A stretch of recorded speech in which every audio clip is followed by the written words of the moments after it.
Okay, this is going to be a very quick introduction to how we can use the Ipswichmaths site to help you. First off, you need to type the address into the address bar at the top of your browser rather than searching for it using Google or whatever. And when you come there, it'll bring you to this website, this home page. And you've got two things, the skills checks, and that's what I'd advise you to do to start off with. And later on, you can look at some GCSE papers. But if I go to the skills checks, there are some problem-solving ones, but not many, so it's better off going to the skills check to start off with. And we've got all these. These, in essence, are really Key Stage 3 ones on the left, and the ones on the right, the top ones are the foundation for papers, and the bottom ones for the higher papers. And they get progressively harder as they go down. So these are relatively easy higher questions. Then these are the sort of the middle range ones, so we're looking at sort of grades 6 and 7 here, and then probably looking at grades 8 and 9 here. So if I go to these ones here, then it takes you a table. That's all 36 screencasts to go with them. And if you want the questions to go with that, you just click on that button here and it will click there to get you to the PDF copies. And that goes from red to black, which is going to be important. I'll mention that in a moment. So if you actually want to see what these questions are, if I click on the PDF copies, it takes me to another table. And then we've got this list here. And they start off again, starting off relatively easy and then get progressively harder as we go down and as we go across. If I go to all 36 pages, then it'll print them off in this order: HA 1.1, 1.2, 1.3, and then down this column, etc. I'll just click on there to open up those to start off with, and you'll see how it works. And at the top of each question has got a QR code. And if you hold your phone over that or get a QR reader and turn the camera on, if you've got an iPhone, it will take you straight through to these questions, me doing exactly these questions. Because maths can be really hard to revise sometimes, but because you don't know, if you get it wrong, you don't know what to do. Well, actually, I'm doing exactly the same question here anyhow.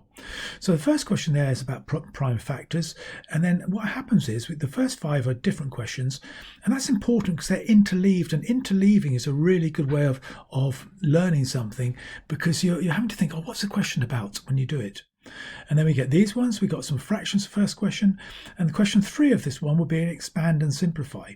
And then what happens, so those 10 questions are separate, and it's quite a nice idea to do those 10 questions and then try and have a go at the next lot a bit later on. And the first one here goes back to being a prime factors question, and then we got those questions which mirror the ones we had before. They're just a tiny bit harder, and then we come back to these ones.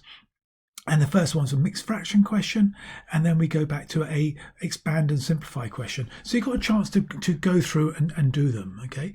So let's have a look at this one. And if I wanted to do this question, so HA 1.4, you'd have a go at doing that. You'd use black ink to start off with, okay?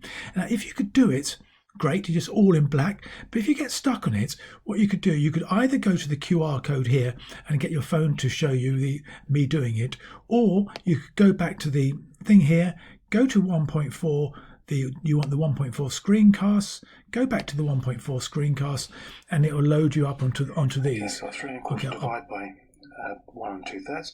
Well, when dividing by fractions, I'm going to change you into top-heavy fractions. There's 4 quarters in 1, so there'll be 12 quarters in 3. So I've got 12 quarters here and 1 more quarter, that'll be 13 quarters. I'm going to divide it by... Oh, and suppose you didn't know how to start that question off. Well, that would be in red, because that's a bit you weren't sure about. But if you know the next bit, you know how to change this into a mixed fraction, so that bit you'll do in black, because we want to see what you can't do, because then we can address what you can't do.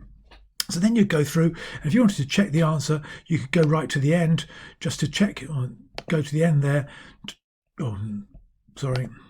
the end of that question, to check to see if you're right or wrong or whatever, and then put it into another fraction, mixed fraction. Oh, there.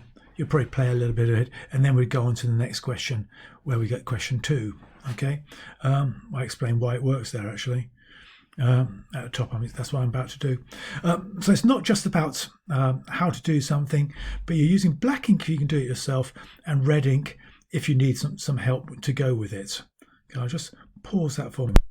Okay, so you don't actually want to say be running through all the questions all at once. You don't want to be doing all of them. Just do a couple of sheets, then have a little rest, and then perhaps the next day do a little bit more. So you're doing a little bit of maths and just regularly doing something. When you've done that, it's probably quite a good idea to go to the GCSE papers, if you're doing the higher papers, you want to do the higher ones here. Those are the old Edexcel papers. They're great ones to start with. Those are the old style OCR ones. And it's much easier to recognize what you can't do by looking at those questions.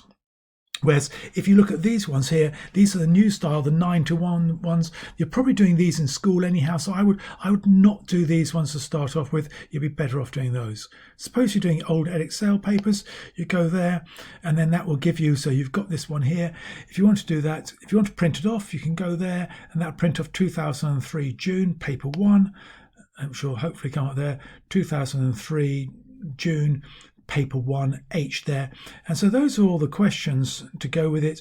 Well, I say formula sheet they used to have then, but the questions are quite nice type questions to do it. And if you need any help with those, then you'd go back to the thing here, and that was paper 1H. If you click here, that will then take you straight through to the screencast to go with those. And if you didn't know how to do, say, question 7, you'd click on question 7, and then that would then talk you through how to do that question. And I hope that gives you a quick indication how to use it. The thing to stress in particular is the idea of this red and black ink, because we're trying to get you to remember what you can't do and see what you can't do.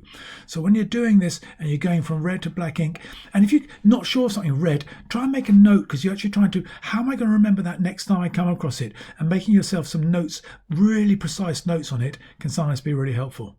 Of course, if you still don't understand something, ask your teacher and say, oh, how do I do this? I don't know.